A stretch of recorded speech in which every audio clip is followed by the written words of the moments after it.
Praise the lord. దేవునికి మహిమ కలుగును గాక. దేవుడు మనలను దీవించును గాక. ప్రియమైనటువంటి విశ్వాసులారా, కొంతసేపు దేవుని వాక్యాన్ని ధ్యానించాలి. ఈనాటి మన ధ్యానాంశము నీతి. నీతి అనగా దేవుని యొక్క సన్నిధిలో యోగ్యులముగా, అర్హత కలిగిన వరముగా కనిపించటే నీతి. ఈ నీతిని మనం ఎలాగున పొందగలము అనంటే, ఆయన యొక్క వాక్యమును బట్టి, ఆయన యొక్క ఘనమైనటువంటి నామమును బట్టి భయభక్తులు కలిగి జీవించడం ద్వారా ఆ యోగ్యతను, అర్హతను మనము పొందగలుగుతాం. దేవుడు మనలను నీతిమంతులుగా చేయటం కొరకై ఆయన ఆశపడుతున్నాడు. మనము నీతిమంతులముగా, యథార్థవంతులముగా మార్చబడుట కొరకే మనందరి కొరకు సర్వశక్తిమంతుడైనటువంటి దేవుడు ఈ లోకంలో శరీరధారిగా ఆయన జన్మించి మనందరి పాపములను కొట్టివేసి మన కొరకు తన యొక్క పరిశుద్ధ రక్తమును క్రయధనముగా చెల్లించి ఆ రక్తములో మనలను మనము కడుగుకొనగలుగుటకు ఆయన మనలను గొప్పగా దీవించాడు. వాక్యము సెలవిస్తుంది కదా, ఈ లోకంలో నీతిమంతుడు ఒక్కడున్న లేడంట. మరి మన కొరకు పరిశుద్ధుడు ఈ లోకానికి వచ్చాడు. మన కొరకు తన యొక్క పరిశుద్ధ రక్తాన్ని క్రయధనముగా చెల్లించాడు. తన యొక్క రక్తములో మనలను కడిగి ఉన్నాడు. బట్ అయినప్పటికీ నీతిమంతుడు ఒక్కడును లేడు. నీతిని జరిగించుటకు ఆసక్తి కలిగిన వాడు ఎవడూ లేడని ఎందుకు చెప్పుచున్నాడు? ఎప్పుడైనా ఆలోచన చేసావా? మనము దేవుని సన్నిధిలో కనిపించగలిగినటువంటి యోగ్యత, ఆయన సన్నిధిలో నిలవగలిగినటువంటి అర్హత మనము పొందుకున్నాం. కానీ దానిని కేవలము మన స్వయం కృత అపరాధము వలన, మనకున్నటువంటి లోకపరమైనటువంటి ఆశల వలన, చేయించినటువంటి ప్రతి బలహీనత వలన, వ్యసనము వలన, రోగము వలన, వ్యాధుల వలన మనము ఆ కృపను కోల్పోయాం. కోల్పోవటానికి కారణం ఏంటి? ప్రతి మనుషుడు కూడా విచక్షణ రహితంగా ప్రవర్తిస్తున్నాడు. ఏంటి విచక్షణ? సర్వశక్తిమంతుడైన దేవుడు సజీవుడు. ఆయన ఈ క్షణము నన్ను చూచుచున్నాడు. ఆయన నాతో ఉన్నాడు. ఉన్నటువంటి ఈ దేవుడు నేను మాట్లాడే మాటను, నేను చేయించినటువంటి పనులను, నా అంతరంగమును దాగినటువంటి ప్రతి ఆలోచనను ఆయన పరిశీలించి క్షుణ్ణముగా తెలుసుకుంటున్నాడని ఆలోచనని, విచక్షణను కోల్పోయాం.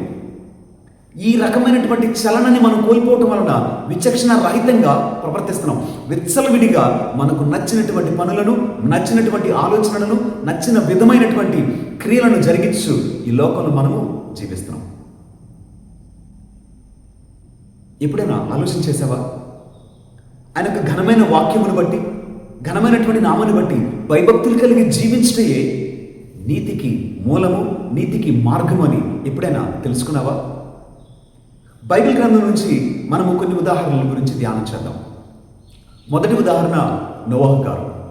నోవహు గారి గురించి సర్వశక్తిమంతుడైనటువంటి దేవుడు మాట్లాడుతున్నారు కదా. ఇదిగో ఈ తరము వారందరిలో నోవహు నీతిమంతుడు.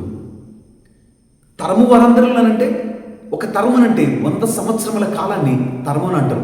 ఆ తరములో ఒక్క నీతిమంతుడు కనిపించాడంట దేవుడికి. ఆయన పేరు నోవహు. ఈయన నీతిమంతుడిగా మార్చడానికి కలిగినటువంటి కారణము ఏంటి అని అంటే, ఒకే ఒక మాట అండి. దేవుడు చెప్పింది చెప్పినట్లుగా ఆయన జరిగించాను, అంతే. దేవుడు సిద్ధపడమన్నాడు. ఇదిగో జలప్రలయం రానున్నది, నువ్వు సిద్ధపడు అని దేవుడు చెప్పిన మాటను విశ్వసించి విధేయించడు. కనుకనే విధేయత వలన ఆయన నీతిమంతుడిగా ఎంచబడ్డాడు, నీతిమంతుడిగా పిలువబడ్డాడు. దేవుడే ఆయన నీతిమంతుడిగా ఆ తరము వారందరిలో దేవుడు సత్కరించి గౌరవించాడండి. ఇక రెండవ ఉదాహరణ మనం గమనించినట్లయితే యోబు గారిని గురించి దేవుని యొక్క సాక్ష్యం ఎంత ఘనమైనది అంటే, ఇదిగో ఆయన మాట్లాడుతున్నాడు కదా, యోబు నీతిమంతుడు, యథార్థవంతుడు అని చెప్పి దేవుడు మాట్లాడాడండి. యోబు గారి జీవితంలో నీతి ఏంటి అంటే, ఆయన జరిగే ప్రతి పాపమును బట్టి, తన బిడ్డలు చేయించినటువంటి ప్రతి తప్పిదమును బట్టి దేవుని సన్నిధిలో క్రయధనాన్ని, పశ్చాత్తాపాన్ని చెల్లిస్తున్నాడు. దేవుని యొక్క కృపను పొందుకోవడానికి ఆయన అహర్నిశలు పాప ప్రాయశ్చిత్తాన్ని చెల్లిస్తున్నాడు. తన ప్రతి పాపమును, దేవునికి వ్యతిరేకమైనటువంటి ప్రతి క్రియను, తాను తన బిడ్డలు ఏది జరిగించినను వాటన్నిటి నుంచి దేవుని సన్నిధిలో మన్నింపును, క్షమాపణను కోరుకునేటువంటి పశ్చాత్తాపాన్ని ఆయన తెలియచేస్తున్నాడు. ఈ విధానము దేవుని ఎదుట నీతిగా ఎంచబడింది. ఇక మూడవదిగా నూతన నిబంధనలో యోసేపు గారి గురించి మనం వింటున్నాం. యోసేపు గారు దేవుని వలన నీతిమంతుడిగా ఎంచబడ్డాడు. ఎవరిని బట్టి, ఏ పనిని బట్టి అనంటే, ఆయనకు ప్రధానము చేయబడినటువంటి మరియా గర్భవతి అని తెలిసిన తర్వాత ఆయన ఆమెను రహస్యముగా విడిచిపెట్టాలని ఆశపడ్డారు. కానీ ఆమెను నలుగురి ఎదుట అవమానపరచాలని, నిందించాలని, ఆనాటి ఉన్నటువంటి విధుల ప్రకారము, ఆనాటి ఉన్నటువంటి ఆ నిబంధన ప్రకారము ఆమెను రాళ్లతో కొట్టి చంపాలని ఆయన ఆలోచించేలా ఒక మనిషిగా ఆమెను గుర్తించాడు. ఒక ప్రాణం యొక్క విలువ తెలిసినటువంటి మనిషిగా ఒక స్త్రీని ఆయన గౌరవించాడు. ఈ గౌరవించేటువంటి విధానంలో దేవుడు ఆయనను నీతిమంతునిగా అంగీకరించాడు, నీతిమంతునిగా ముద్రించాడు. విధేయించుట ద్వారా నీతిమంతులుగా మార్చబడగలం. మనము చేసినటువంటి ప్రతి పాపాన్ని ఒప్పుకుంటూ ప్రాయశ్చిత్తాన్ని తెలియచేయటంలో నీతిమంతులుగా మార్చబడగలం. ఎదుటి వ్యక్తిని ప్రేమించటంలో అర్థము చేసుకోవటం ద్వారా మనము దేవుని ఎదుట నీతిమంతులముగా మార్చబడగలం. మరి మన జీవితంలో నీతి ఉన్నదా?